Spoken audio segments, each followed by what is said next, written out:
जो तेरो नाम। हे राम हे राम हे राम हे राम।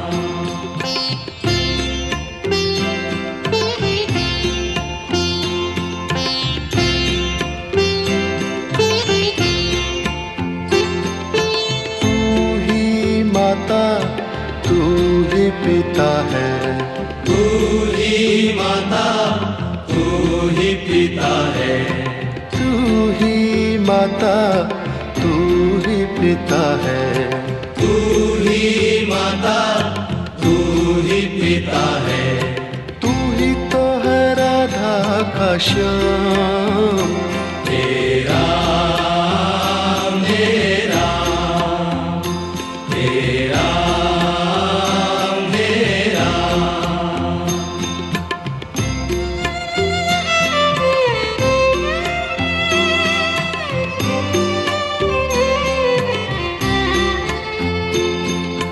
तू अंतर्यामी सबका स्वामी, तू अंतर्यामी सबका स्वामी, तू अंतर्यामी सबका स्वामी। तू अंतर्यामी सबका स्वामी। तेरे चरणों में उतारो आरती इनकी, इनके चरण सुनो तुम।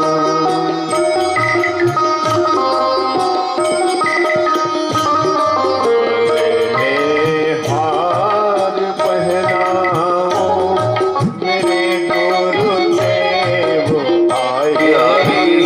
लाल की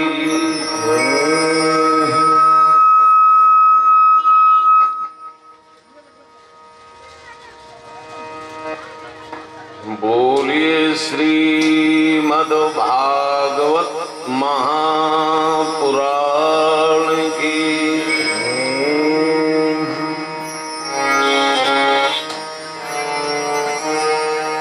जय जय श्री राधे।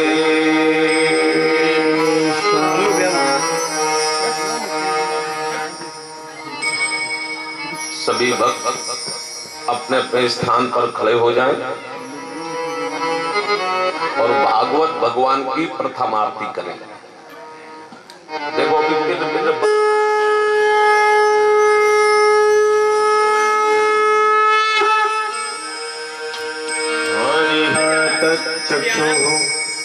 सूर्यो वजायत श्रोत्राद्वायुस्य प्राणस्य मुखादग्निरजायतो। श्री भागवत भगवान की है आरती। पापियों को पाप से है तारते।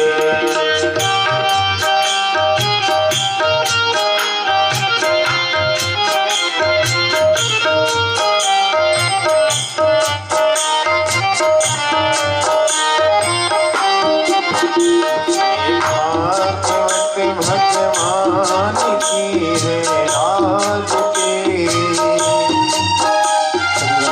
पापियों को पाप से है तारती।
पुनीत पापों को मिटाने वाला, हरि दर्श कराने वाला, ये सुख करनी ये दुख हरनी, ये सुख करनी ये दुख हरनी, श्रीमद सोदन की आरती, पापियों को पाप से है आरती, श्री भागवत भगवान की है आरती,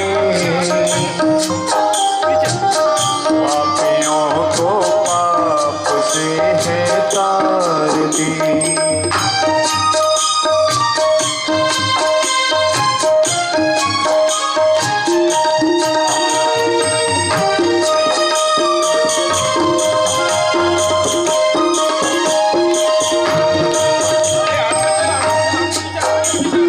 मधुर पौल सतग्रंथ कौन, सन्मार्ग दिखाने वाला, बिगड़ी को बनाने वाला,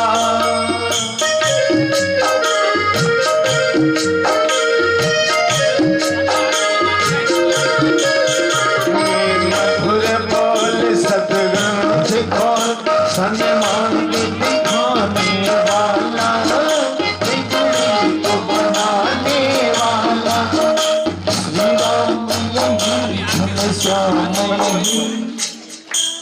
पहले वो माइक ठीक हो जाए तब बोलो।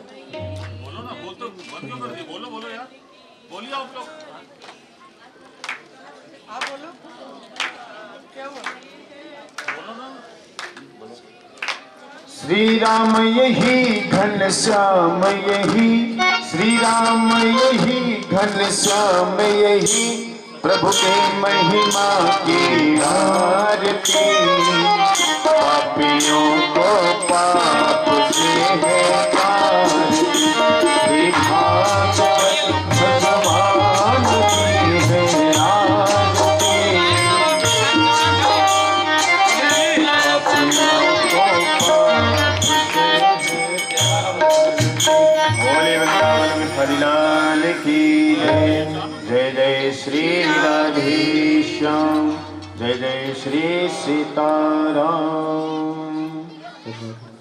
ओम जले त्वं जगन्माता, शीतले त्वं जगत्पिता, शीतले त्वं जगद्धात्री, शीतलाय नमो नमः, आरर्पितं समर्पयामि।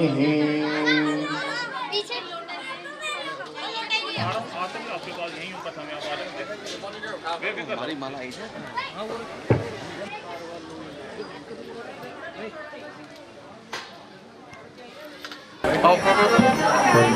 उनसे भी करा लो भैया।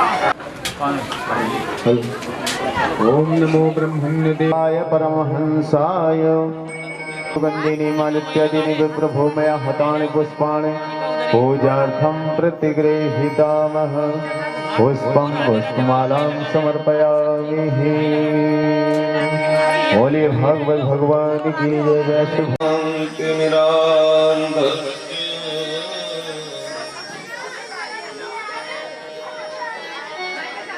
ज्ञानाञ्जन शलाकया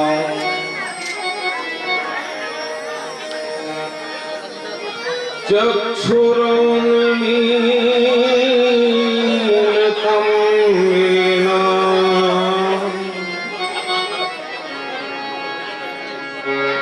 तस्मै श्री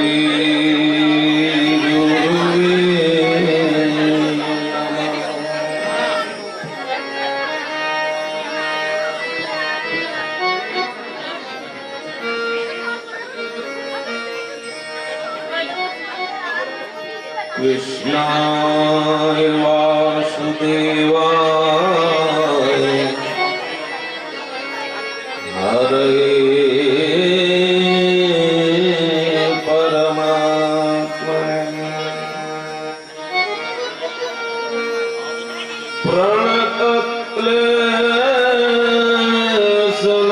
प्रणतक्लेशनाशाय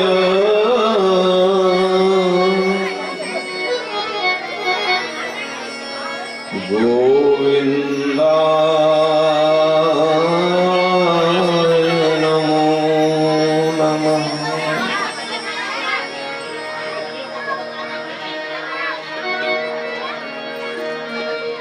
भवानी शंकरो वंदे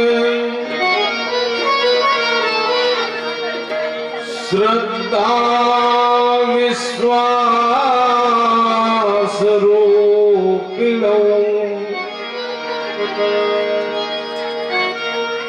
याभ्यां विना न पश्यन्ति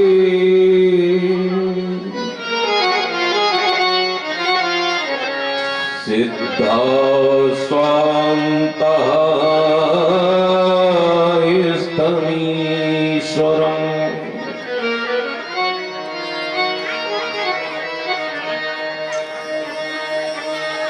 अतुलित बलधामम्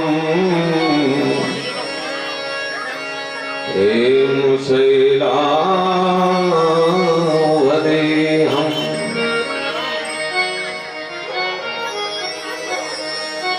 धनुजवन कृशानुम्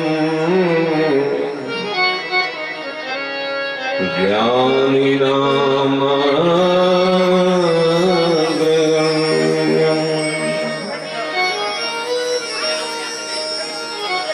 सकल गुणनिधानम्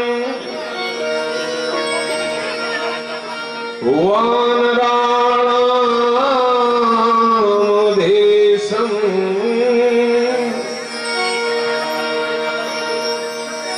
रघुवर प्रिय भक्तम्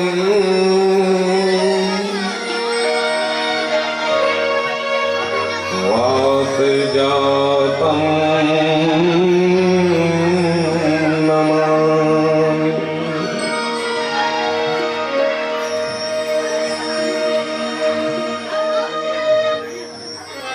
तेरी सत्ता के बिना हे प्रभु मंगलम्।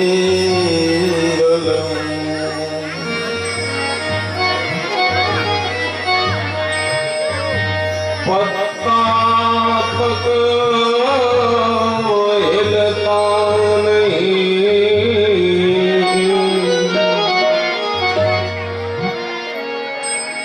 हिले नहीं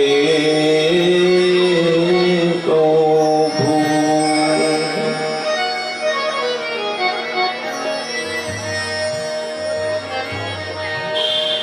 नारायणं नमस्कृत्यं नरं चैव नरोत्तमं देवीं सरस्वतीं व्यासं ततो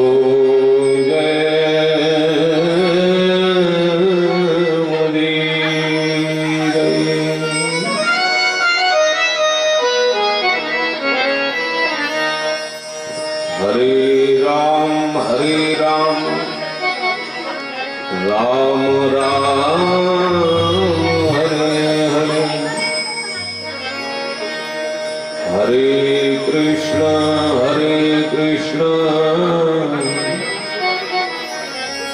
कृष्ण कृष्ण हरे हरे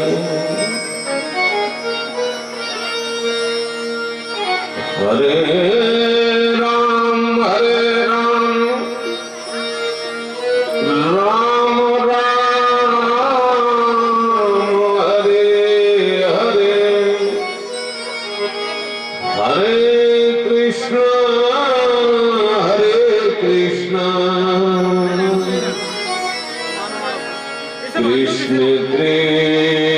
कृष्ण हरे हरे बोले श्री वृंदावन बिहारी लाल की बोले सियापति रामचंद्र भगवान की बोलिए श्री हनुमान जी महाराज की जय बोलिए श्री गौरी शंकर भगवान की जय बोलिए श्री आदिशक्ति दुर्गा मैया की जय बोलिए श्रीमद् भागवत महापुराण की जय बोलिए श्री प्राचीन शिव मंदिर दरबार की जय बोलिए श्री चित्रकूट धाम की जय श्री कांतानाथ भगवान की बोलिए श्री वृंदावन धाम की बोलिए श्री गिरिराज जी महाराज की जय जय श्री राधे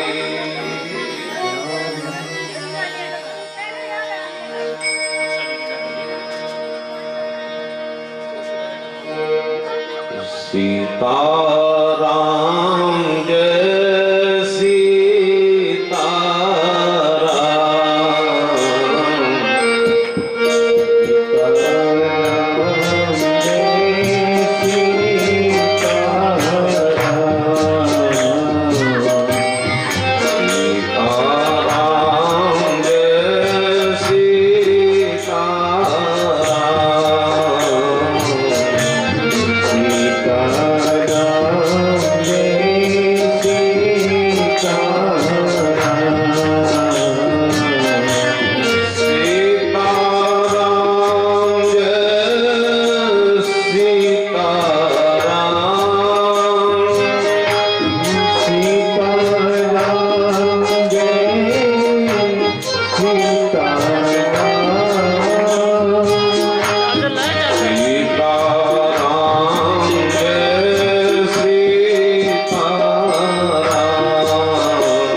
सियापति रामचंद्र भगवान की।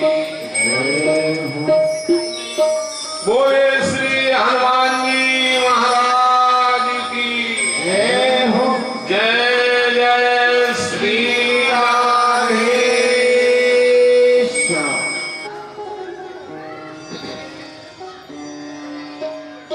अनंत कोटि ब्रह्मांड नायक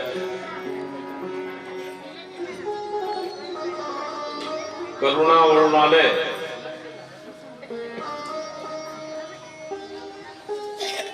भक्तवांछा कल्पतरु भक्त वत्सल कृपा सिंधु वत्सल दीन बंधु वत्सल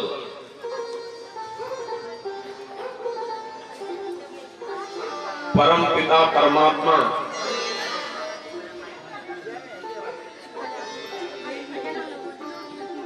ब्रज के ठाकुर श्री बांके बिहारी लाल की असीम अनुकंपा से वाह प्राचीन शिव मंदिर दरबार के पावन सानिध्य में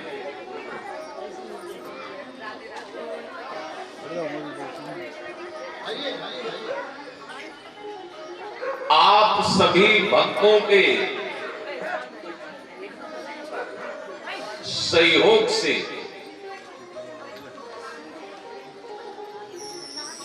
हम आप सभी भक्तजनों को मानव जीवन का सर्वोच्च लाभ सत्संग लाभ श्रीमद् भागवत महापुराण की कथा के माध्यम से प्राप्त हो रहा है।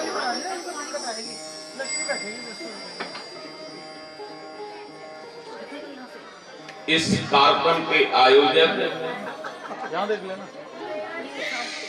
हमारे परम पूज्य पंडित जी पंडित श्री राधे श्याम शर्मा जी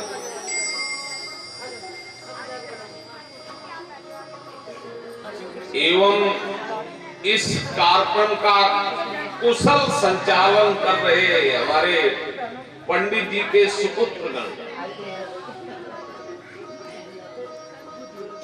विनय भैया,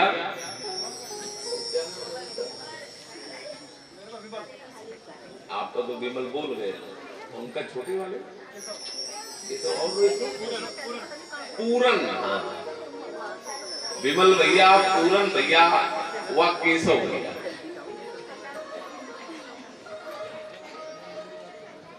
एवं हमारे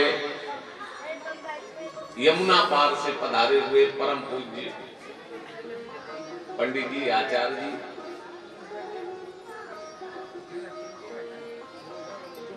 तथा प्राचीन शिव मंदिर दरबार की सेवा समिति के समस्त कार्यकर्तागण, हमारा महिला मंडल एवं उपस्थित सभी भक्तजन,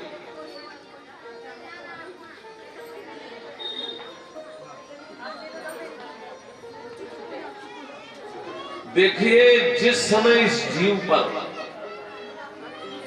भगवान की अनंत कृपा होती है तब जीव को भगवान की कथा श्रवण करने का सौभाग्य प्राप्त होता है।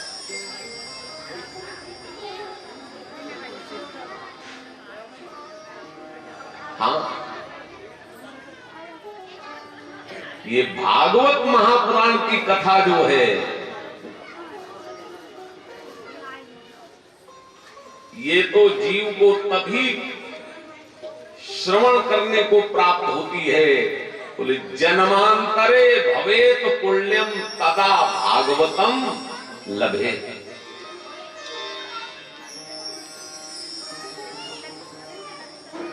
जब मनुष्य के जन्म जन्मांतर के पुण्यों का उदय होता है तब मनुष्य को श्रीमद् भागवत महापुराण की कथा श्रवण करने का सौभाग्य प्राप्त होता है।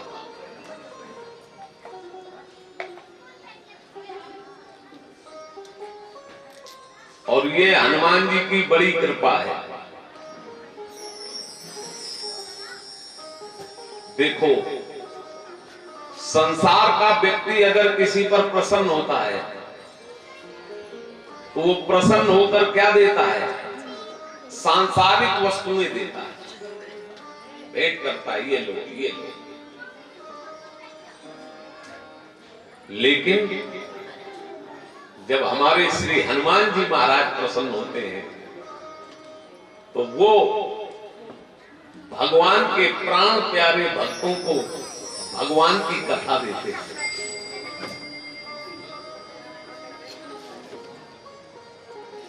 श्री हनुमान जी महाराज प्रसन्न हुए। अब हनुमान जी ने विचार किया कि हम अपने चिश्ती चमन के भक्तों को क्या दें। तो हनुमान जी ने विचार किया कि चलो इस वर्ष हम अपने चिश्ती चमन के भक्तों को श्री ठाकुर बांके बिहारी लाल की कथा श्रवण कराते हैं।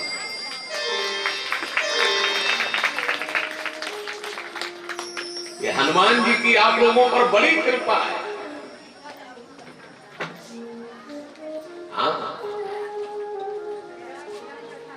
और हनुमान जी की बड़ी महिमा भी है।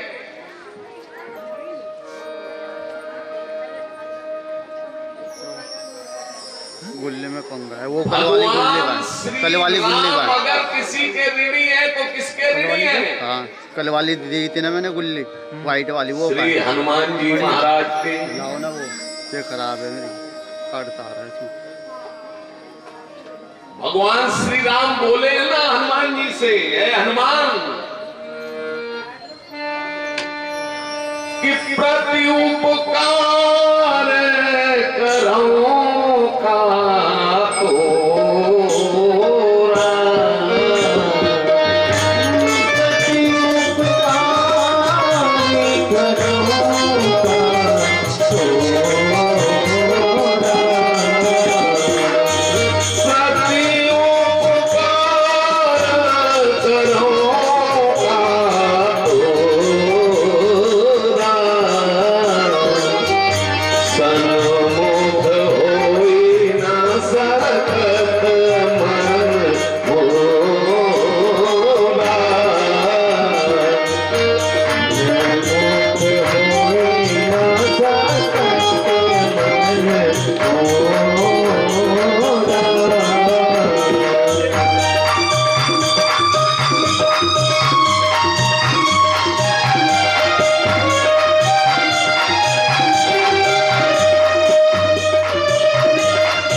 भगवान श्री राम अगर किसी के ऋणी हैं तो श्री हनुमान जी महाराज के ऋणी हैं। पीछे ध्यान नहीं, हैं?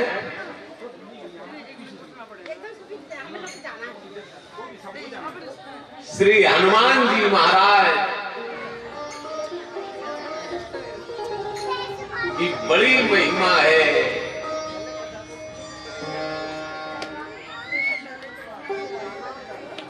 और ये हनुमान जी का सच्चा दरबार है।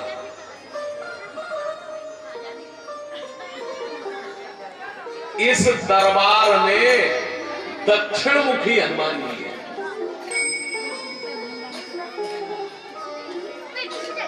और जो दक्षिण मुखी हनुमान जी होते हैं, वैसे तो हर मंदिर में हनुमान जी की महिमा होती है, लेकिन दक्षिण मुखी हनुमान जी की विशेष महिमा।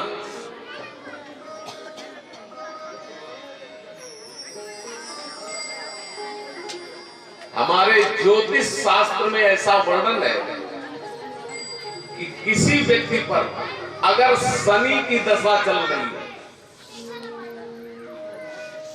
और वह दक्षिण मुखी हनुमान जी का प्रतिदिन दर्शन करना प्रारंभ कर दे तो शनि उसका कुछ नहीं बिगाड़ सकता।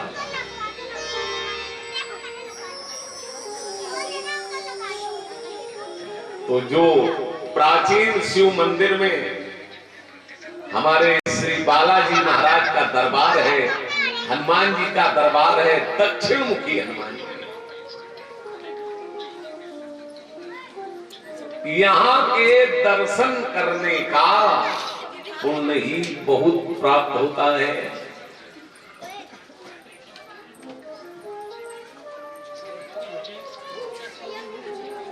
श्रीमद् भागवत कथा ज्ञान गंगा की पावन धारा में कल आप सभी भक्तों ने मनु और शत्रुघ्न जी की 5 संतानों का वर्णन श्रवण कर रहे थे, जिसमें पुत्रों की कथा में ध्रुव जी की बड़ी ही सुंदर कथा आप लोगों को श्रवण कराई गई।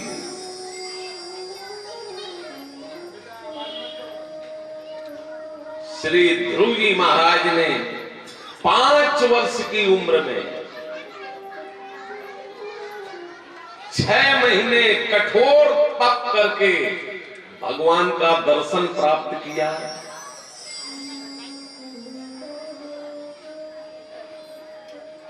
ध्रुव जी की कथा से हम लोगों को क्या शिक्षा मिलती है? ध्रुव जी की कथा से हम लोगों को शिक्षा मिलती है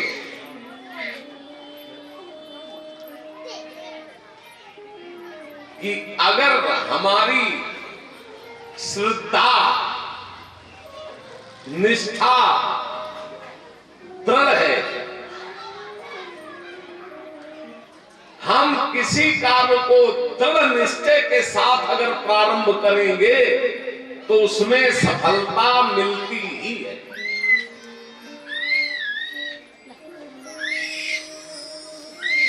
अटल निश्चय के द्वारा कठिनतम से कठिनतम कार्य भी सिद्ध होता है, लेकिन निश्चय दृढ़ होना चाहिए। कैसा दृढ़ होना चाहिए?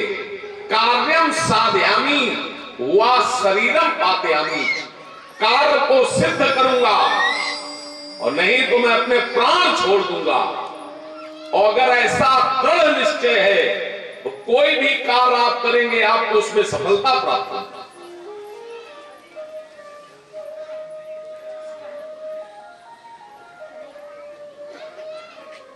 ध्रुव जी दृढ़ निश्चय करके तपस्या करने के लिए आए।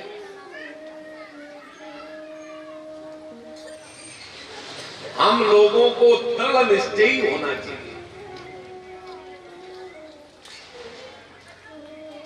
अगर हमने संकल्प ले लिया, कोई नियम ले लिया कि हम बिना भजन किए पानी नहीं पिएंगे, तो फिर हम पिएंगे ही नहीं। जब तक हम भजन नहीं कर लेंगे, अपना नित्य कर्म संध्या उपासना नहीं कर लेंगे, तब तक हम जल भी नहीं पिएंगे। कभी कभी हो सकता है परीक्षा की भी घड़ी आ जाए, परीक्षा भी देनी पड़े, ऐसी परिस्थिति आ जाए कि आप बिना भजन किए जल पीने की जरूरत महसूस हो, लेकिन फिर भी अगर हम दृढ़ निश्चयी हैं तो फिर नहीं, प्राण चले जाए कोई बात नहीं, एक दिन तो जाना ही है, लेकिन हम अपना निश्चय नहीं छोड़ेंगे, हम भजन नहीं छोड़ेंगे। और ध्रुव जी की कथा से एक और शिक्षा मिलती है, क्या? कि भगवान के भजन करने की कोई उम्र नहीं होती है। लोग कहते हैं महाराज हम बुढ़ापे में भगवान का भजन करेंगे। भजन के लिए बुढ़ापा होता है। तो भैया ऐसा नहीं है। हाँ, भगवान के यहां से क्या लिखा पड़ी है कि तुम्हें बुढ़ापा आएगा? कोई जरूरी नहीं है। कहो बुढ़ापा आए ना, उसके पहले ही तुम्हारा राम नाम सत्य हो जाए।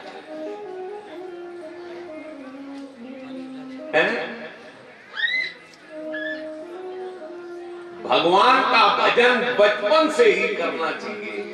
ध्रुव जी ने बचपन में ही भगवान का भजन किया, प्रहलाद जी ने बचपन में ही भगवान का भजन किया और भगवान को प्राप्त किया। इसलिए बुढ़ापे का इंतजार मत करो। हमारे संत कहते हैं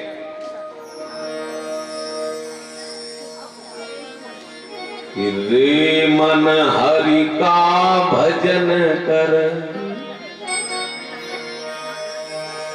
जब तक सुखी शरीर, वृद्ध भय पछताएगा,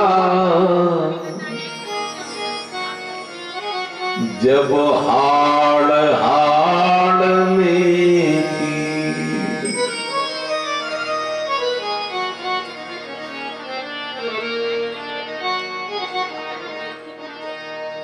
श्वास श्वास में कृष्ण भजन, वृथा श्वास मत खो।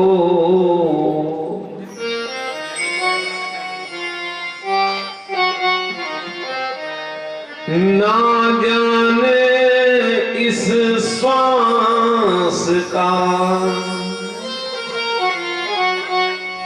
आमन हो न हो।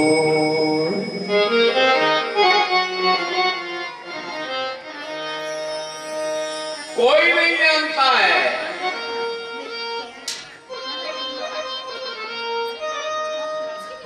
हाँ, हमारे वृंदावन के एक संत बड़ा प्यारा भजन गा रहे थे। वो गा रहे थे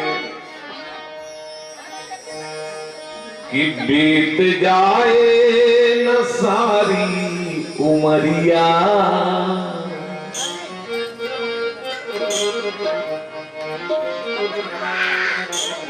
बीत जाए न सारी उमरिया, मन हरि के भजन में लगा ले। बीत जाए न सारी उमरिया, मन हरि के भजन में लगा ले। बीत जाए न सारी उमरिया, मन हरि के भजन में लगा ले। सारी उमरिया, मन हरि के भजन में लगा ले। बांध कर प्रेम की डोर बंदे, बांध कर प्रेम की डोर बंदे, श्याम सुंदर को अपना बना ले। बांध कर प्रेम की डोर बंदे, श्याम सुंदर को अपना बना ले। बांध कर प्रेम की डोर बंदे, श्याम सुंदर को अपना बना ले। प्रेम की डोर बंदे, श्याम सुंदर को अपना बना ले।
से निराला।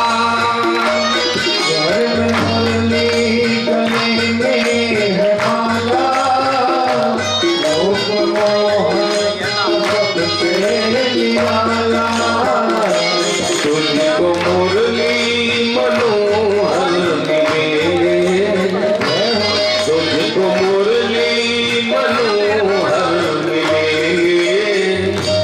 अपने मन को तू राधा बना ले।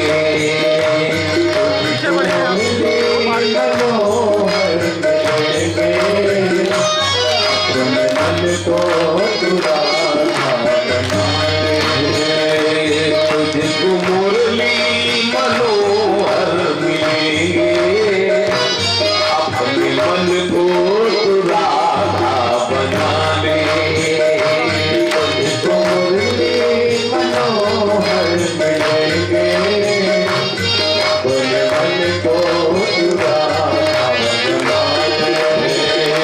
बांध कर प्रेम की डोर बंधे, श्याम सुंदर को अपना बना ले।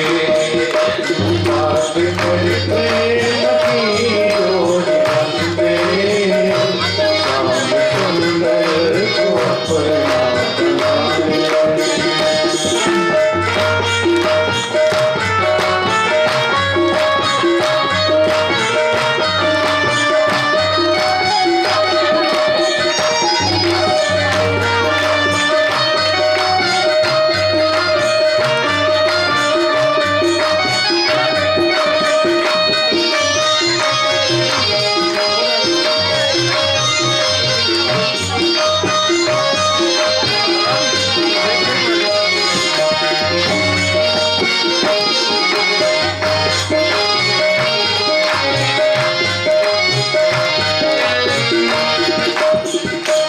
आस दर्शन की हो कैसे पूरी, जब तलक साधना है अधूरी।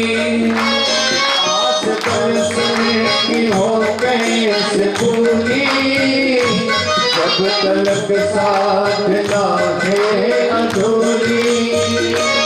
आस दर्शन की हो कैसे पूरी, जब तलक साधना है अधूरी।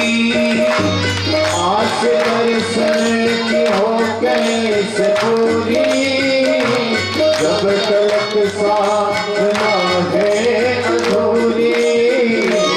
अपनी पूजा की पतवार लेकर, अपनी पूजा की पतवार लेकर, पार जीवन की नैया लगा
नैया तेरी नैया कहो है खेवैया जिसको कहती है दुनिया कन्हैया तेरी नैया कहो है खेवैया जिसको कहती है दुनिया कन्हैया तुझको पाके बिहारी मिलेंगे तुझको पाके बिहारी मिलेंगे जन्म जीवन को पूरन करा ले तुझको पाके बिहारी मिलेंगे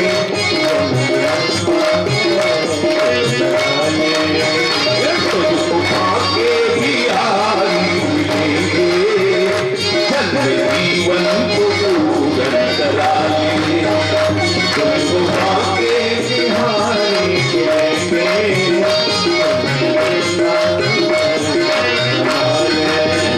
बात करते मिट्टी डोर बंदे श्याम सुंदर को अपना बना ले बात करते मिट्टी डोर बंदे श्याम सुंदर को अपना बना ले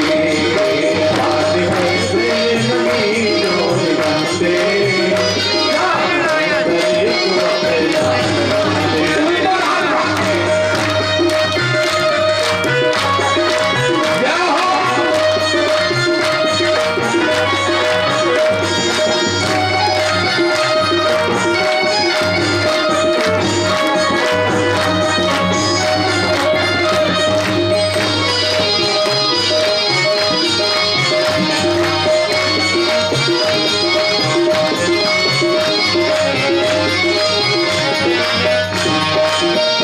बीत जाए न सारी उमरिया मन हरि के भजन में लगा ले बीत जाए न सारी उमरिया हरि के भजन में लगा ले बीत जाए न सारी उमरिया मन हरि के भजन में लगा ले बीत जाए न सारी उमरिया हरि के भजन में लगा ले बात कर प्रेम की छोड़ बंदे श्याम सुंदर को अपना बना ले बात कर प्रेम की छोड़ बंदे श्याम सुंदर को अपना बना ले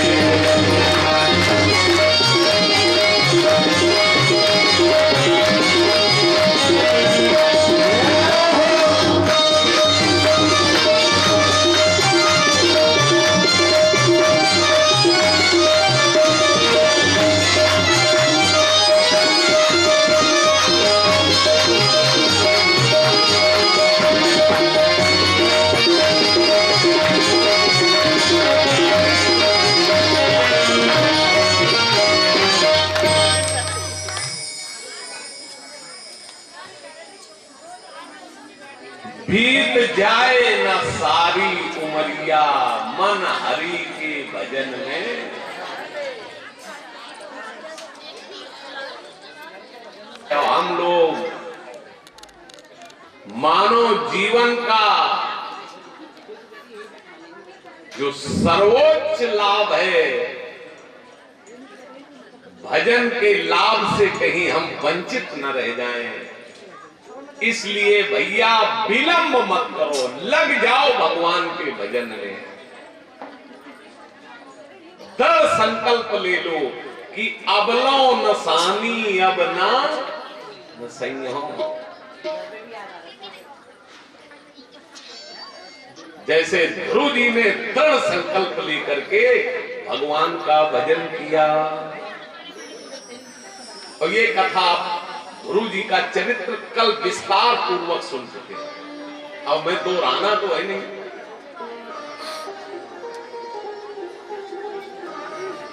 इसके बाद आगे कथा आती है प्रियव्रत जी की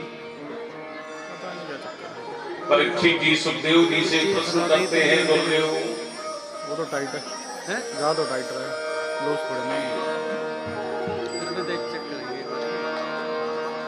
प्रियव्रतो आत्मा रामा कथम मुने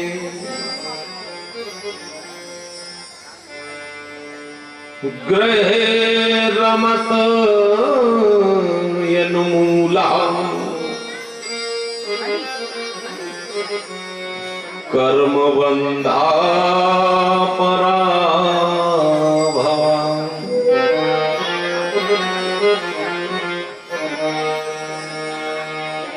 गुरुदेव, अब आप हमें प्रियव्रत जी की कथा सुनाइए।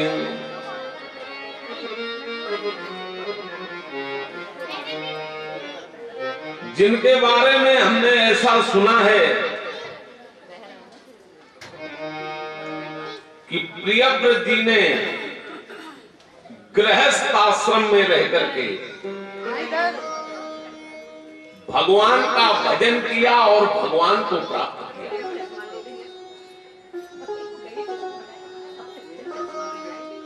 तो कहा गुरुदेव, सबसे पहले तो आप हमें ये बताएं, क्या गृहस्थ आश्रम में रह करके भगवान को पाया जा सकता है?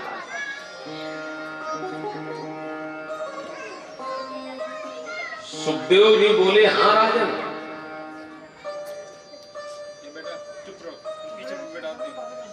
गृहस्थ आश्रम में रह करके भगवान को पाया जा सकता है।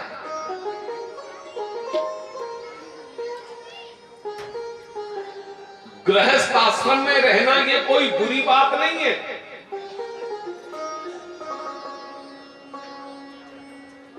चारों आश्रमों में जो गृहस्थ आश्रम होता है सर्वश्रेष्ठ होता है।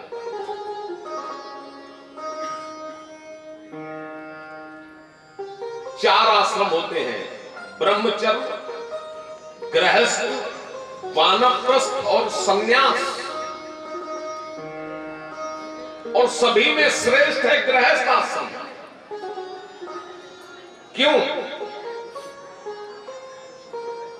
क्योंकि ब्रह्मचारी अगर भिक्षा पाएगा किसके दरवाजे जाएगा? गृहस्थ के। सन्यासी अगर भिक्षा पाएगा तो किसके दरवाजे जाएगा? गृहस्थ के।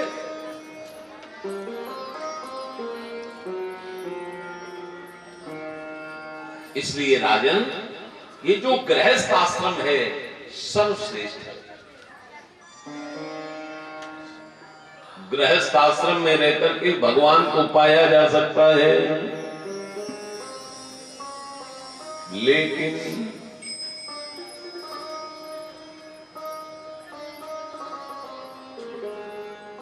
यानी गृहस्थ आश्रम में रह करके ग्रहासक्ति नहीं करनी है, आसक्ति नहीं करनी है।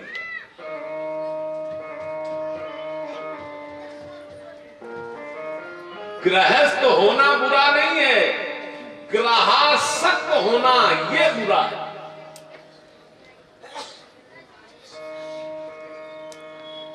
ये जो आसक्ति है यही जीव के पतन का कारण बनती है।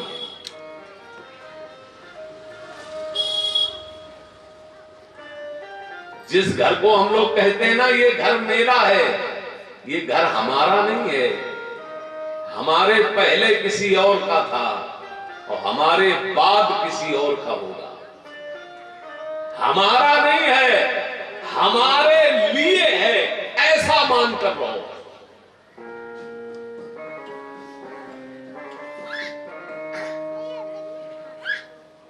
हमारे एक संत बड़ी अच्छी बात कह रहे थे, इनकी बात हमें बड़ी अच्छी लगी। ये लिखने लायक बात है, नोट करने लायक बात है। वो कह रहे थे कि न घर छोड़ो ना हरि बोलो। घर छोड़ के कहीं नहीं जाना है, जहां जाओगे संसार ही मिलेगा। चित्रकूट चलो, क्या वहां संसार नहीं? वहां भी संसार है। एक दूसरे से ईर्ष्या करने वाले, एक दूसरे की निंदा करने वाले, एक दूसरे से झगड़ा करने वाले क्या लोग चित्रकूट में नहीं है? वहां भी है। वृंदावन चलो, वहां भी ऐसे लोग हैं। जहां जाओगे संसार मिलेगा।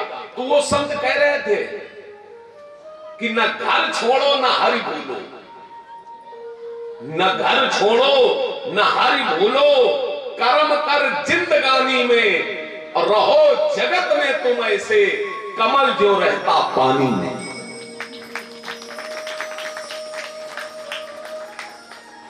जैसे कमल पानी में रहता है और पानी में रहते हुए भी वो पानी से निर्लिप्त है।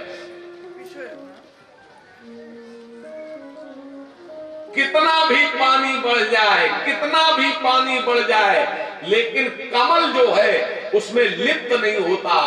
उसी प्रकार से हमारे पास कितना भी धन आ जाए, कितनी भी संपत्ति आ जाए, कितना भी बड़ा परिवार हो जाए, वैभव हो जाए, हमें उसमें चिपटना नहीं है, लिप्त नहीं होना है।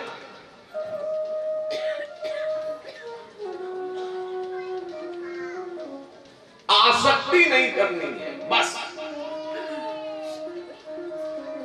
और ज्यादा नहीं, सुबह 1 घंटा और शाम को 1 घंटा अपने गुरु जी के दिए हुए मंत्र का निष्ठा पूर्वक आप लोग जप करते रहे। और गृहस्थ आश्रम में ही अगर आपका कल्याण न हो जाए, आपको भगवान न मिल जाए, तो आप हमसे कहें।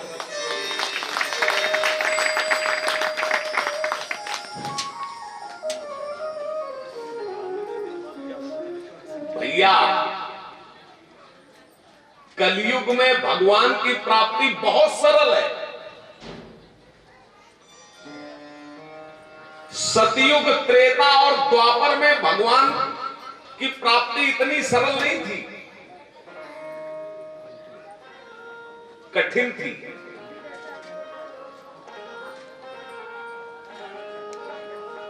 एक जन्म में कई जन्म बीत जाते थे, संतों को तपस्या करते, फिर भी भगवान का दर्शन नहीं होता। लेकिन कलयुग में हम लोग थोड़ा सा भी भजन करें, थोड़ी सी भी भक्ति करें, भगवान तुरंत अनुभूति कराते हैं।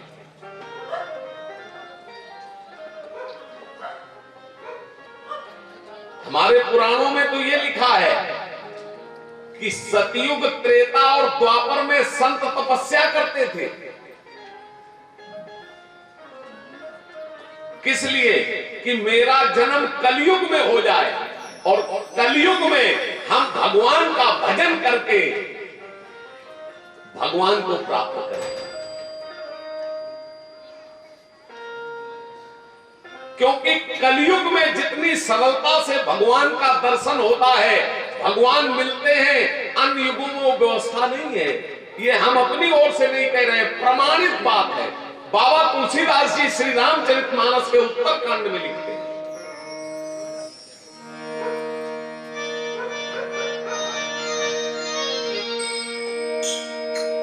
कलिजुग सम नहीं आन जुग,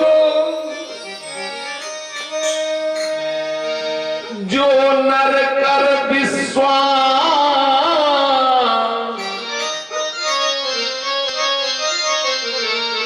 और गाई राम गुण गण विमल,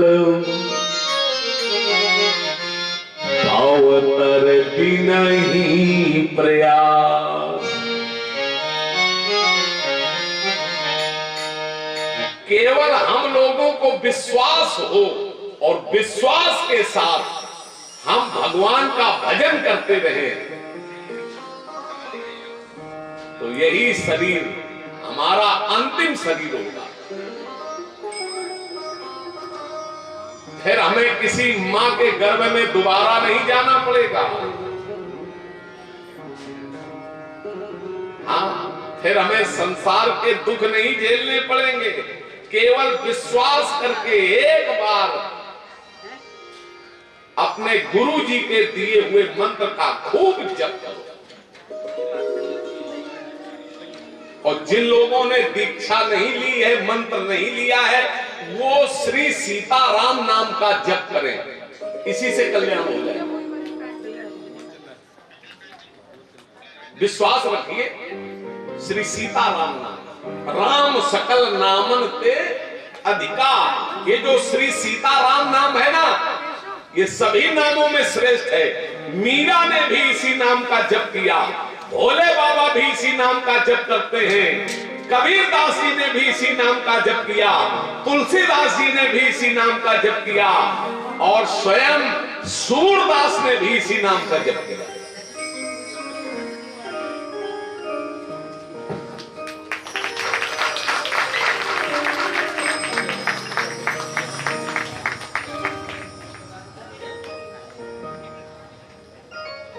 विनय भैया,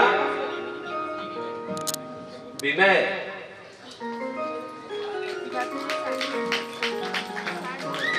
कहाँ हो आप?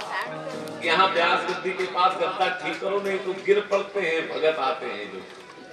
अभी देखो हमारे उमाकांत जी आए तो हमें न पकड़ लेते तो हमारे ऊपर ही गिरते।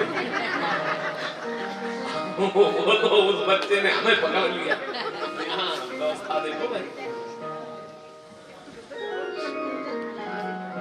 हाँ, नहीं, हमारे कार्यकर्ता बड़ी सुंदर व्यवस्था रखते हैं, ऐसी बात नहीं है।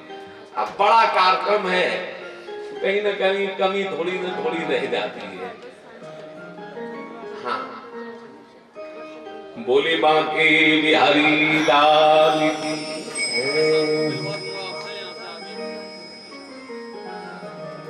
तो प्रियव्रत जी ने गृहस्थ आश्रम में रहकर के भगवान का भजन किया और भगवान को प्राप्त किया। फिर प्रियव्रत जी के बाद राजा हुए आग्नेय, आग्नेय के हुए नाभि, नाभि के हुए ऋषभदेव, जिनके 100 बेटा हुए, जिनमें 9 बेटा योगीश्वर हो गए। 9 बेटा कौन कौन? कवि, हरि, अंतरिक्ष, प्रबुद्ध, विपलायन, आविर्होत्र, द्रुमिल, चमस, करभाजन, जिनकी कथा श्रीमद् भागवत महापुराण के 11 स्कंद में है। इनके सबसे बड़े बेटे ने शासन संभाला, जिनका नाम था भरत, और जिनके शासन काल में हमारे देश का नाम पड़ा भारत। पहले हमारे देश का नाम भारत नहीं था, हमारे देश का नाम था अजनाब खंड। और जब भारत जी ने शासन संभाला तब हमारे देश का नाम पड़ा भारतवर्ष।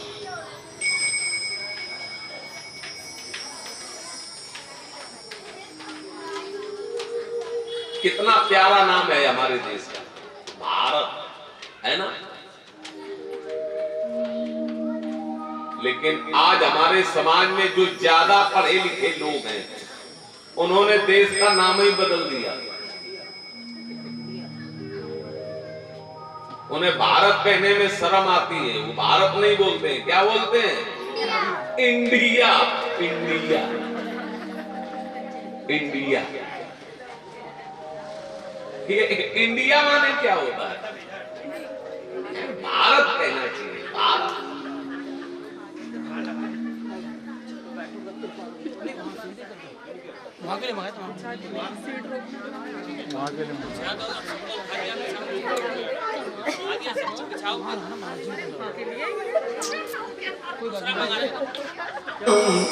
जय जय राम, श्री राम जय राम, जय जय राम, श्री राम जय राम, जय जय राम, श्री राम जय राम, श्री राम जय राम, जय जय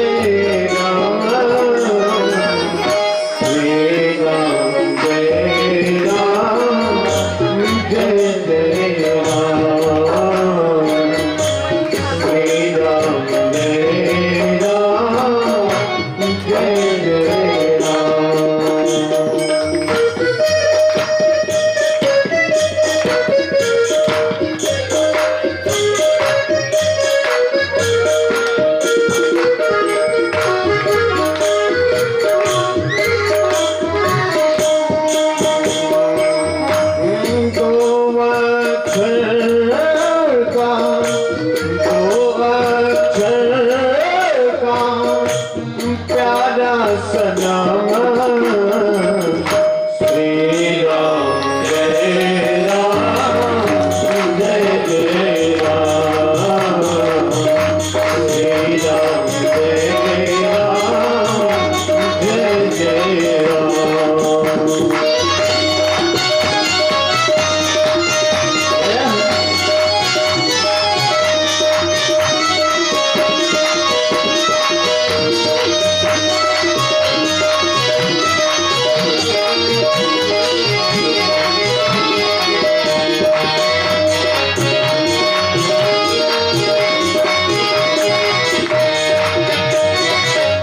बोले श्री सीताराम जी महाराज की।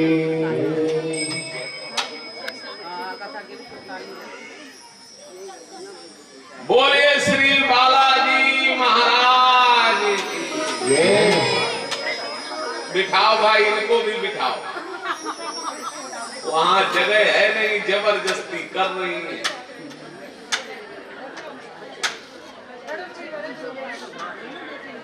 ऐसा नहीं करना चाहिए भाई। देखो, जो आगे आए वो आगे बैठे और जो पीछे आए वो पीछे बैठे, ये तो ईमानदारी हुई।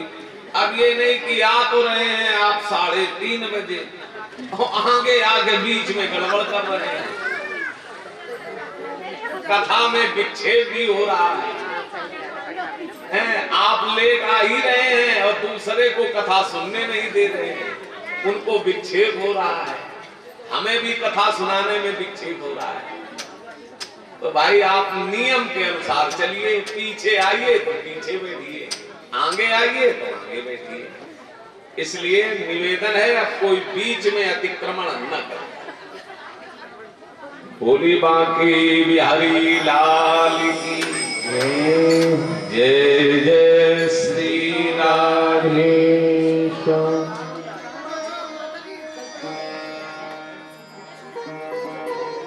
भरत जी ने बहुत दिन शासन चलाया। एक दिन भरत जी के मन में विचार आया, वैराग्य हुआ।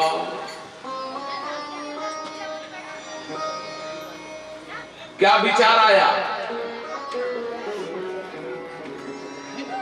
ये होई न विषय विराग, भवन बसत चौथपन।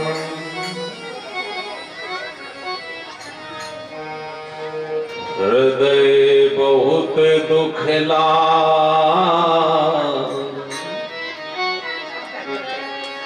जन्म गयऊ हरि भगति में।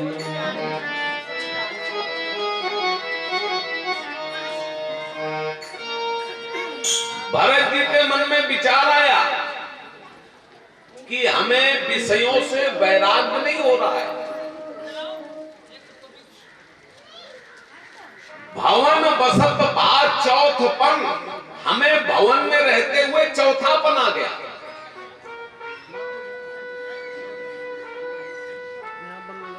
और एक बात आप लोग भी ध्यान से सुन लें आचार्य जी, भोगों को भोगने से कभी भी जीव को वैराग्य नहीं होता, मनुष्य को वैराग्य नहीं होता। बताया गया है कि भोगों को जितना भोगोगे उतनी ही भोगने की लालसा प्रबल होती है। अंते नास्ति पिपासया, जिस प्रकार से प्यास का अंत नहीं, उसी प्रकार से भोगों का अंत नहीं।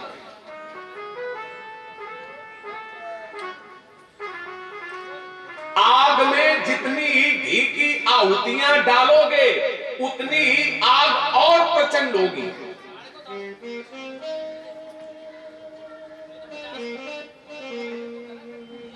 हाँ, कभी भी भोगों को भोगने से वैराग्य नहीं होता। मनुष्य को वैराग्य कब होता है? जब मनुष्य अपने अंतरात्मा में विचार करता है जिन परमात्मा ने हमें ये मनुष्य शरीर दिया, हम कितने अभागे हैं कि हम उन्हीं का भजन नहीं कर पाए, उन्हीं का स्मरण नहीं कर पाए। जिन परमात्मा ने हमें ये आंखें दी, इन आंखों से हम भगवान का दर्शन नहीं कर पाए, इन हाथों से दान पुण्य नहीं कर पाए, साधु सेवा, गौ सेवा, ब्राह्मण सेवा नहीं कर पाए, तीर्थों में नहीं जा पाए। कितना बड़ा हमारा दुर्भाग्य है, कितनी बड़ी हमारी हानि है। जब मनुष्य ये विचार करता है मानव जीवन का लक्ष्य भोगों को भोगना नहीं है, मानव जीवन का लक्ष्य है परमात्मा की प्राप्ति, तब मनुष्य को वैराग्य उत्पन्न होता है।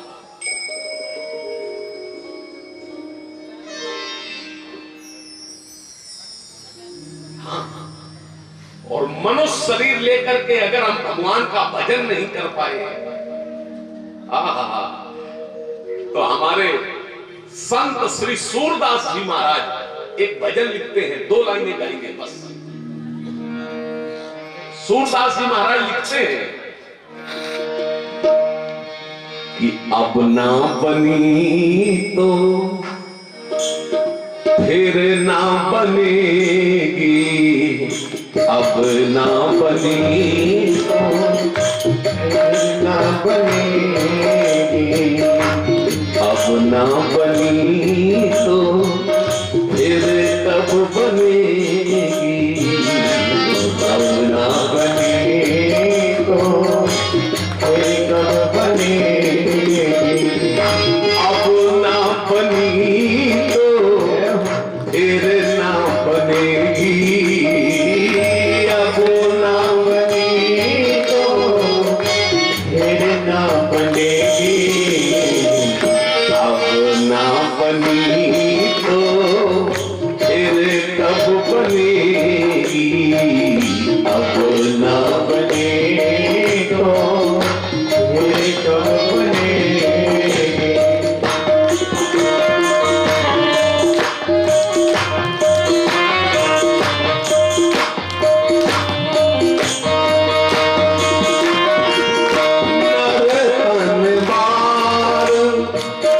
बार नहीं मिलता, नरतन बार नहीं मिलता, नरतन बार नहीं मिलता, नरतन बार नहीं मिलता, फिर तेरी जननी ना तुझको जलेगी, फिर तेरी ना तुझको जलेगी, फिर तेरी जननी ना तुझको जलेगी, तेरी जननी ना तुझको जलेगी, अब ना बनी तो फिर ना बनेगी, अब ना बनी तो फिर ना बनेगी, अब ना बनी तो फिर ना बनेगी, अब ना बनी फिर ना बनेगी।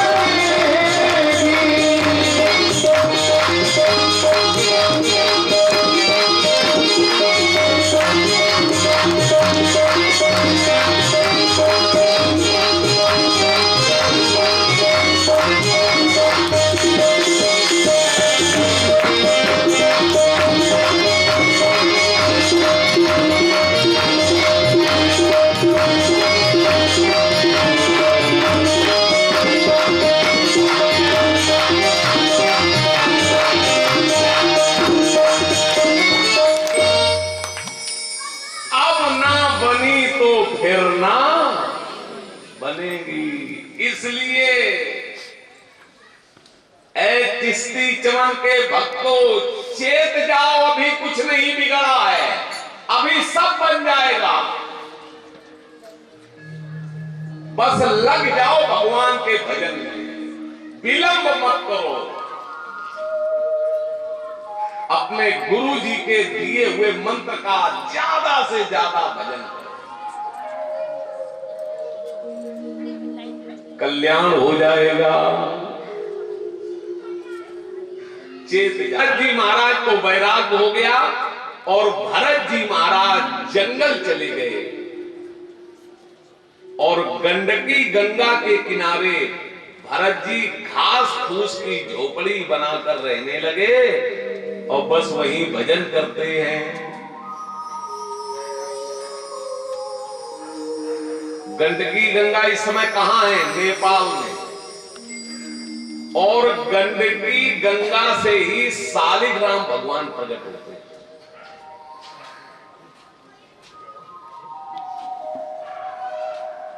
बोलिए श्री शालिग्राम भगवान की। और एक बात ध्यान से सुन लीजिए, शालिग्राम भगवान की बड़ी महिमा है।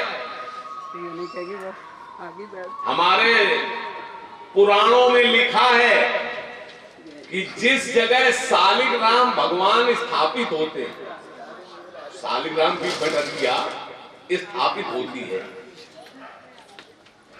उस जगह से 12 किलोमीटर चारों तरफ तीर्थ बन जाता है, ये लिखा है।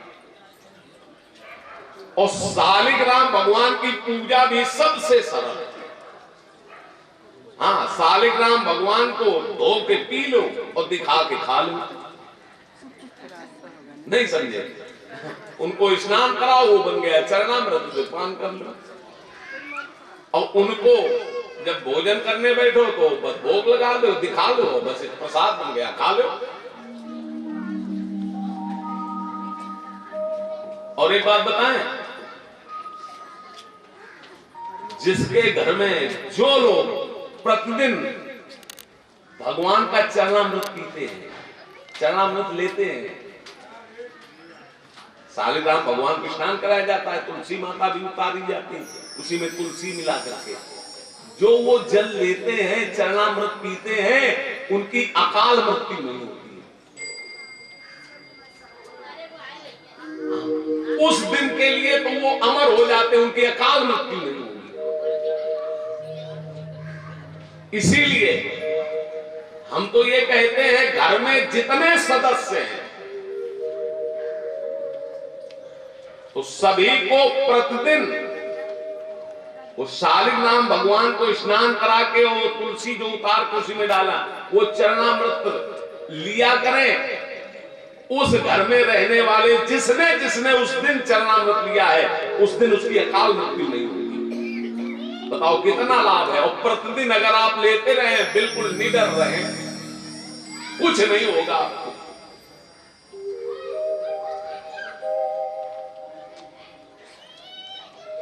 कथा बहुत ध्यान से सुनिए। अब भरत जी वहीं जंगल में रहते हैं और भरत जी की एक हिरण के बच्चे से आसक्ति हो जाती है।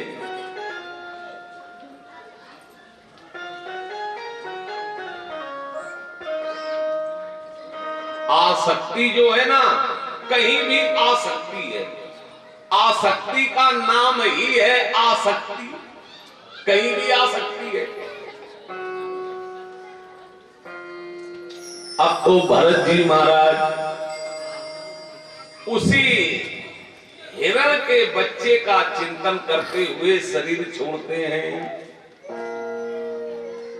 और हमारे शास्त्रों में लिखा है, अंते या मति सा गति, अंत में जैसी मति होती उसी योनि में जाना पड़ता है।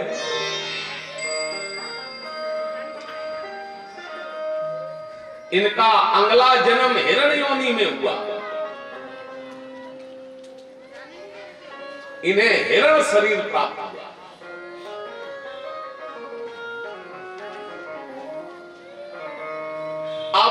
बोले महाराज इन्होंने जो पूर्व में भजन किया वो व्यर्थ चला गया।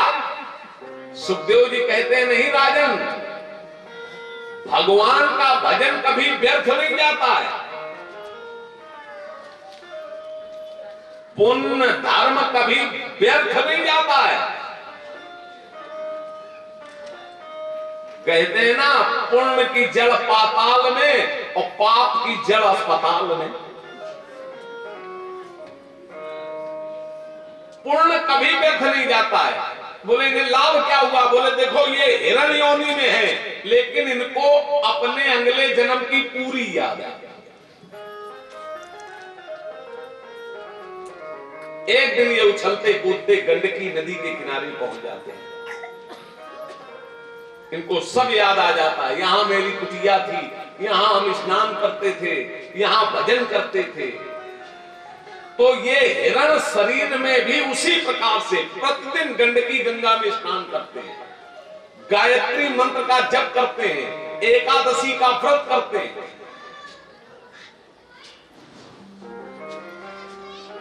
शरीर हमारा चाहे जो भी हो, जाति हमारी चाहे जो भी हो,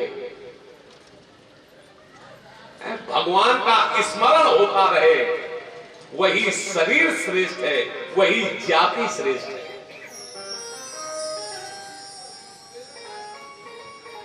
हाँ, आजकल अन्य जाति के लोग क्या सोचते हैं? बोले भजन करना तो पंडितों का काम है, पंडित भजन कर रहे हैं, हमें क्या जरूरत है भजन करने? अरे भैया ये बात दिमाग से निकाल दो। भजन हर व्यक्ति कर सकता है, भगवान की भक्ति हर व्यक्ति कर सकता है। हाँ, चाहे स्त्री हो, चाहे पुरुष हो, चाहे जिस जाति में हो, चाहे जिस संप्रदाय का हो, हाँ, भगवान का भजन हर व्यक्ति कर सकता है। ये दिमाग से निकाल दो कि पंडितों का काम है भजन करना, भक्ति करना।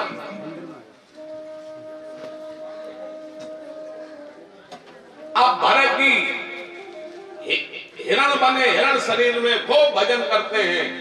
धीरे धीरे इनका हिरण का शरीर छूट गया। अब की बार इनका फिर जन्म हुआ एक अंगिरा गोत्री ब्राह्मण के यहाँ, जिसके 9 बेटा हुए, 10वें बेटे के रूप में जन्म हुआ। और इस बात को बाबा तुलसीदास जी दोहावली में जोर देकर लिखते हैं। बाबा तुलसीदास जी कहते हैं, एक मृगा के कारणे भरत धरी दुई दे,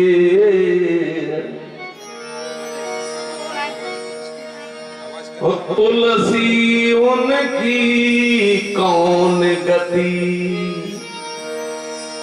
जिनको सब पर नेर। भरत जी ने एक मृग से आसक्ति की, 2 शरीर रखने पड़े।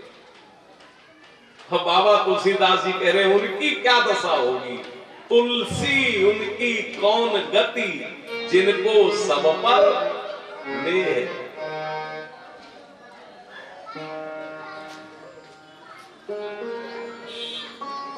अब सौभाग्य से वहां भी इनका नाम भरत ही रखा गया। अब भरत जी को अपने पूर्व 2 जन्मों की याद है कि हमने हिरण के बच्चे से वाणी का व्यवहार किया तो हमें हिरण बनना पड़ा। तो भरत जी अब की बार किसी से वाणी का व्यवहार नहीं करते हैं, बोलते नहीं। तो लोग इनको कहने लगे जड़ भरत।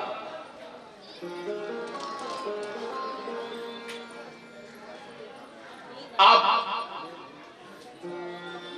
भरत के 9 भाइयों का विवाह हुआ, भरत जी का विवाह नहीं हुआ। अब कौन अपनी बिटिया को पागल के साथ कर दे? अब भरत के 9 भाभियां आई और आजकल भाभी तो आती नहीं, आजकल तो परमेश्वरी भाभी आती है। भरत जी को रोज काम बताएं, ये कर ले आओ, वो कर ले आओ। भरत जी ने काम कुछ नहीं करेंगे, क्योंकि भरत जी संसार में फंसना नहीं चाहते हैं, बचना चाहते हैं। और संसार से अगर बचना है तो बस एक काम करो कि हम संसार के लायक न रहें। अगर हम संसार के लायक हैं तो लोग हमारा पीछा नहीं छोड़ेंगे, और अगर हम संसार के लायक नहीं हैं तो लोग कहेंगे तुम छोड़ो छोड़ो, जाओ जाओ, तुम भैया वृंदावन जाओ, वहीं भजन करो आराम से, यहाँ रहने की कोई जरूरत नहीं। चित्रकूट जाओ, वहीं भजन करो, भजन करो, यहाँ घर में कोई जरूरत नहीं। हाँ, और जो संसार के लायक नहीं होता है वही तो भगवान के लायक बनता है।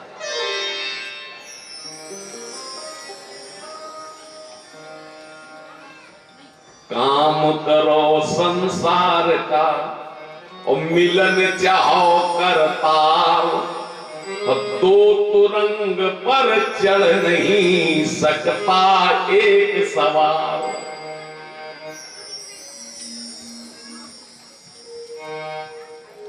भरत के भाई भरत को खेतों में ले जाकर के खेत रखाने के लिए कहते हैं। भरत जी खेत से चिड़िया नहीं भगाते हैं, आसपास के वृक्षों से बुला बुलाकर भरत जी खेत में चिड़िया लाते हैं, और भरत जी पूरा खेत चुनाते हैं चिड़ियों को।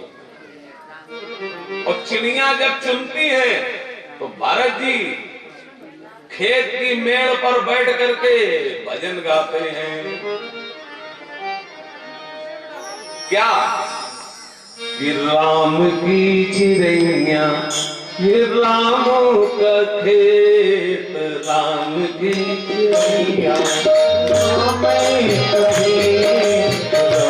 की चिड़ैया, राम की चिड़ैया ये रामों का खेत, राम की चिड़ैया खालियो चिड़ैयों तुम भर भर के पेट, खालियो भर भर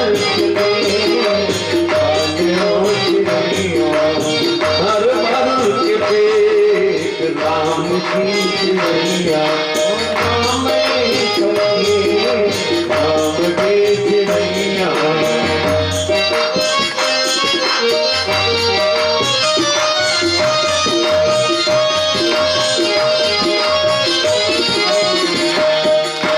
राम की चिड़ैया रामों का खेत, राम की चिड़ैया खालियो चिड़ैयों तुम भर भर के पेट, खालियो चिड़ैयों तुम भर भर के पेट, राम की चिड़ैया।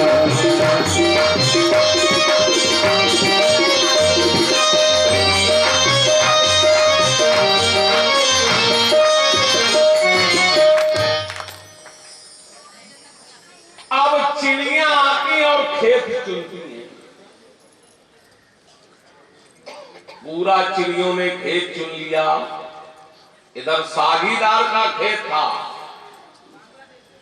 साझीदार भरत के भाइयों के पास आया, बोला खेत पक गया होगा, काटो मारो, घर में लाओ, कम से कम 15 मन धान होगा। तो भरत के भाई खेत को काटने के लिए, बोले होता टेढ़ा टेढ़ा, क्या बोलते हैं जिससे खेत काटा जाता है, क्या बोलते हैं? हसिया, तराता। हाँ, वही तराता, वही तराता ले लेके खेत में आए। अब देखा खेत में कुछ नहीं। भरत के भाइयों ने कहा, लो इस मूर्ख ने खेत में भी आग लगवा दी। भरत जी को बुलाया और भरत जी के एक खींच के मारा, मूर्ख कहीं के। वास्तव में लोग ठीक कहते हैं कि बेवकूफ भैया से, लखमरू गैया से, ज्यादा रुपया से और पढ़ी लिखी लुगैया से दुनिया पड़ी।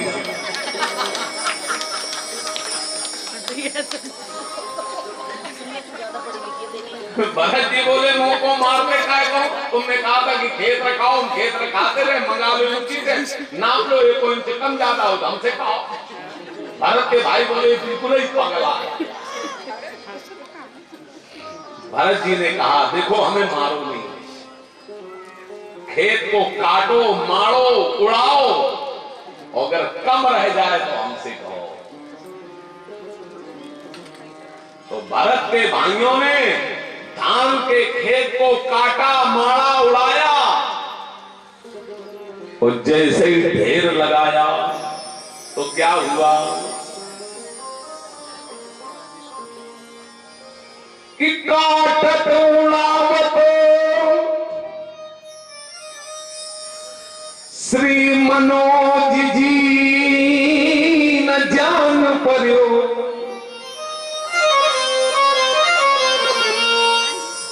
पर तौलत में धान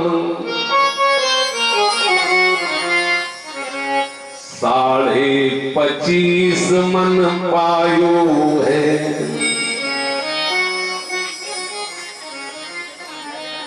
25.5 मन धान निकला। भारत के भाई बोले गजब हो गया, ये तो पारस बटिया है बेटा, घरे चलो। भरत जी बोले घाट, अब हम वहां कभी नहीं जाएंगे। कहा आओ, एक भजन है, पहले हम बोले बाद में आप। कि जिस भजन में राम का नाम न हो, उस भजन को गाना ना चाहिए।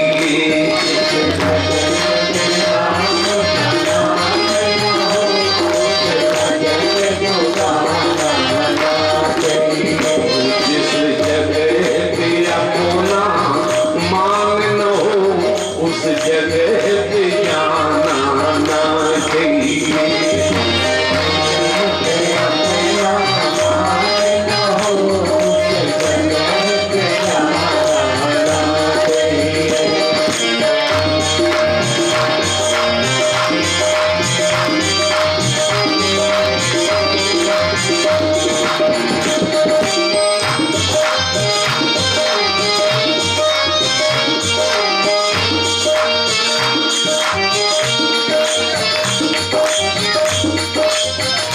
चाहे जितनी प्रिया प्यारी हो, कभी भेद बताना ना चाहिए।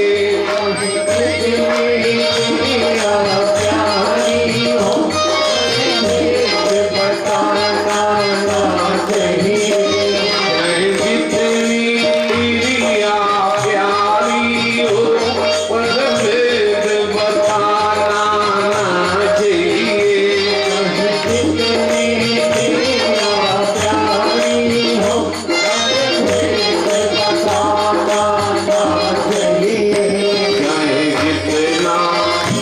चाहे जितना भैया बैरी हो, पर भेद छिपाना ना चाहिए। चाहे जितना भैया बैरी हो, पर भेद छिपाना ना चाहिए।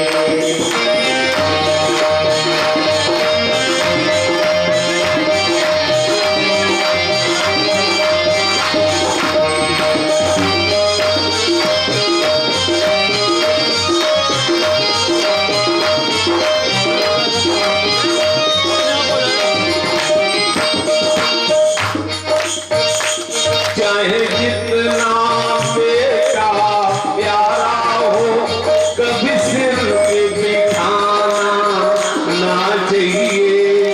जितना बेटा प्यारा हो, कभी सिर पे बिठाना ना चाहिए। चाहे जितनी बेटी लाडली हो, उसे घर घर घुमाना ना चाहिए।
नैनन नहीं स्नेह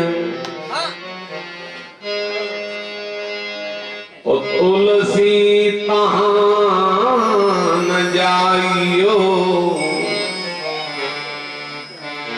चाहे कंचन बरसे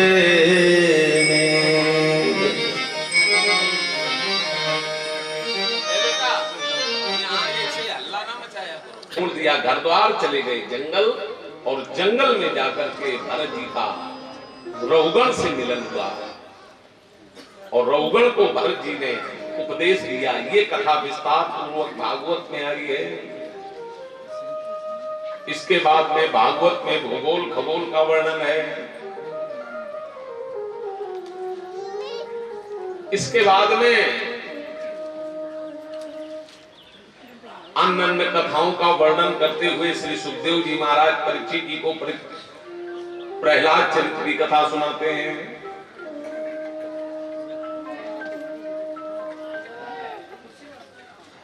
परीक्षित जी सुखदेव जी को प्रणाम करके प्रश्न करते हैं, गुरुदेव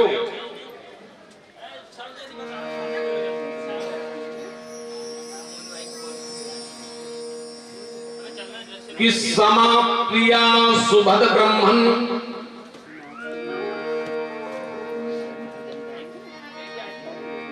भूतानां भगवान स्वयं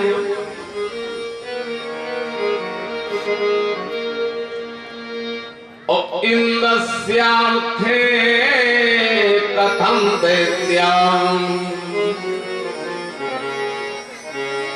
नवधी दुष्मो यथा।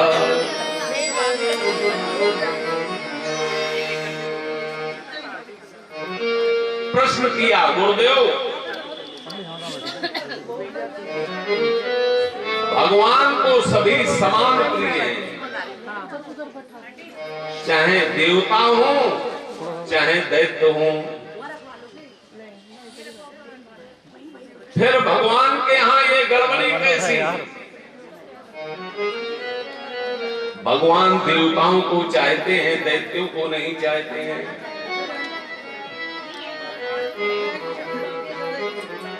सुखदेव जी ने कहा, राजन भगवान के यहाँ कोई गड़बड़ी नहीं है। भगवान कहते हैं क्या?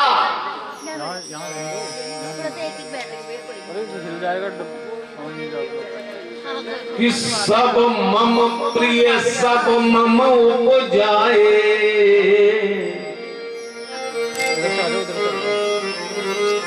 और सबते अधिक मनुज मोही।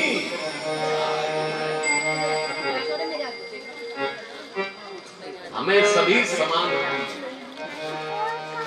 चाहे देवता हो चाहे दैत्य हो।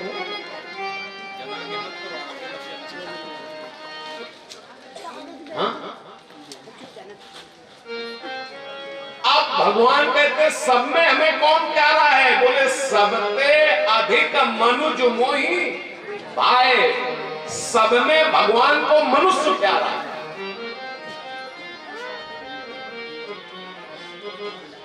मनुष्य भगवान को क्यों प्यारा है?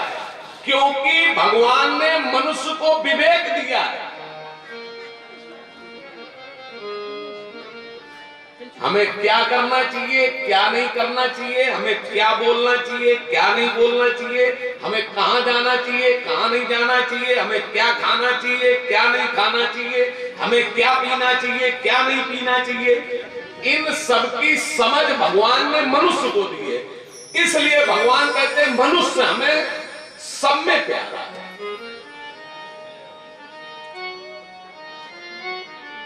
अब मनुष्यों में भगवान को कौन प्यारा है? मनुष्यों में, ये बात बाबा तुलसीदास जी कहते हैं, मनुष्यों में भगवान को कौन प्यारा है? कि मोरे मन प्रभु अस विश्वासा, मोरे मन प्रभु अस विश्वासा, मोरे मन प्रभु अस विश्वासा, मोरे मन प्रभु अस विश्वासा।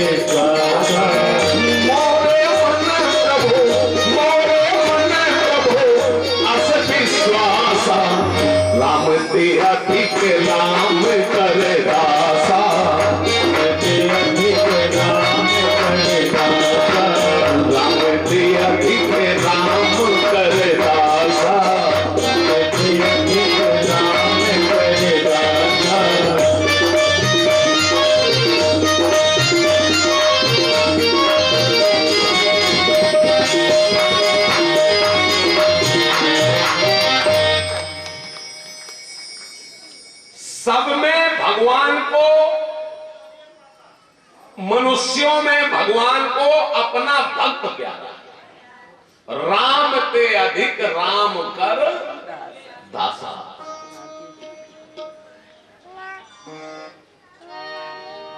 हाँ, और एक बात बताओ, आप लोग भक्त बड़े होते हैं कि भगवान? भक्त कैसे? प्रमाण हम आपको दें, कैसे बड़े होते हैं? भक्त बड़े भगवान,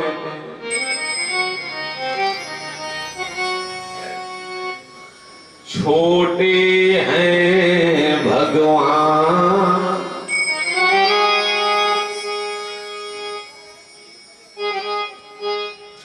उससे तू बांध रघुवर गए, लांग गए हनुमान।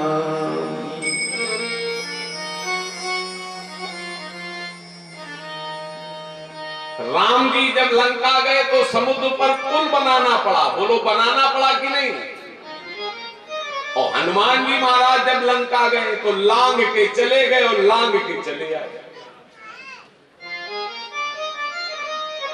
इसलिए भक्त बड़े हैं।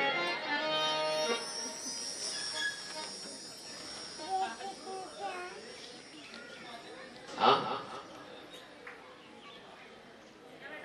और एक बात ध्यान से सुनिए, एक बार ये मनुष्य बोला कि मैं बड़ा। भक्त बोले अच्छा, मानो बोला मैं बड़ा, तो भक्त बोले पृथ्वी पर क्यों खड़ा? तो पृथ्वी बोली मैं बड़ी, तो भक्त बोले शेष के माथे क्यों अड़ी? अब शेष जी बोले मैं बड़ा, तो भक्त बोले शंकर के गले में क्यों पड़ा? तो शंकर जी बोले मैं बड़ा, तो भक्त बोले कैलाश पर क्यों बसा? अब कैलाश बोला मैं बड़ा, तो भक्त बोले रावण के हाथों क्यों उठा? अब रावण बोला मैं बड़ा, तो भक्त बोले बाल की कांख में क्यों दबा? बाली बोला मैं बड़ा, तो भक्त बोले राम जी के बाल से क्यों मरा? तो राम जी बोले अब मैं बड़ा, तो भक्त बोले मेरे हृदय में क्यों बसा? यानी भक्त ही बड़े हैं।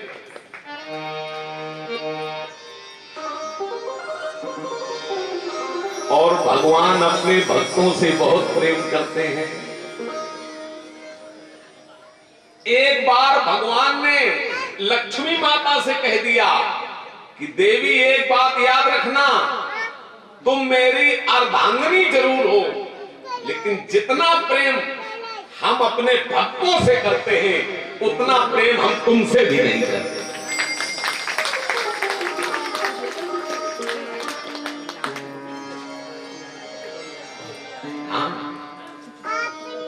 क्यों भगवान भक्तों से इतना प्रेम करते हैं? क्योंकि भैया जब भक्त हैं तभी भगवान है। अगर आप सब भक्त न होते तो बोलो ये व्यवस्था कौन करता? ये सारी व्यवस्था कौन करता? और हम कथा कैसे कहते? क्या गली में खड़े होके चिल्लाते? आप सब भक्तों ने ये व्यवस्था की। कितनी सुंदर ठाकुर जी की कथा हो रही है। देखो कितनी भीड़ है, यहां से लेके वो मंदिर प्रांगण पार कर रही है भीड़। हाँ? जब भक्त हैं तभी भगवान है, जब पुजारी है तभी मंदिर है। हाँ? इसीलिए आजकल वो एक गीत नहीं गाया जाता है, कैसेट में बजता है अक्सर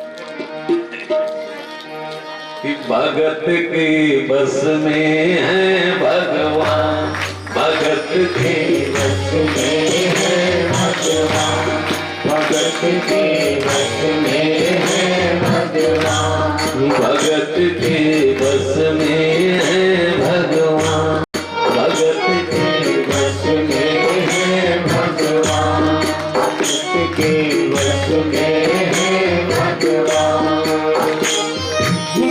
भगत बिना ये कुछ भी नहीं है, भगत बिना ये कुछ नहीं है, भक्त बिना ये कुछ भी नहीं है, भक्त है इनकी जान, भगत की असली है भगवान, भगत की असली है भगवान, भगत की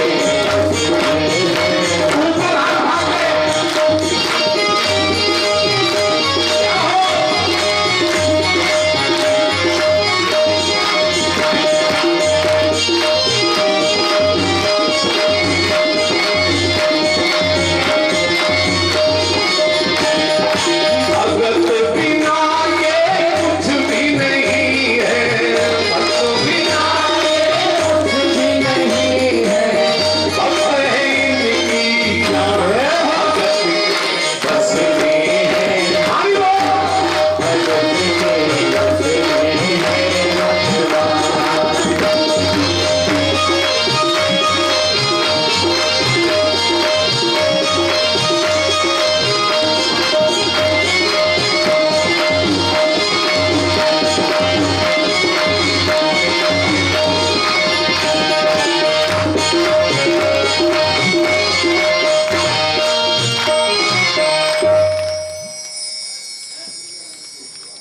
भगत के बस में है भगवान।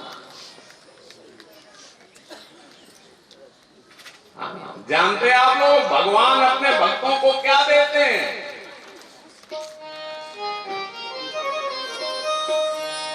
भगवान अपने भक्तों को स्वयं को ही दे देते हैं। भगवान कहते हैं भैया हमारे पास तुम्हें देने के लिए कुछ नहीं है, ऐसा करो तुम हमें ही ले लो।